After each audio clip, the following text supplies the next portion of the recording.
Inanunsyo ng International Energy Agency o IEA na maglalabas ng 271.7 million barrel mula sa strategic oil reserves ng mga miyembrong bansa nito.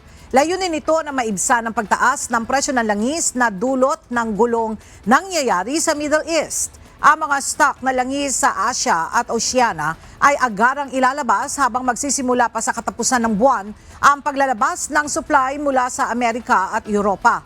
Ayon sa ahensya, ang naturang disruption na bunsod ng problema sa pagtawid sa Strait of Hormuz, ang pinakamalawak na supply shock na naranasan sa kasaysayan ng global oil market.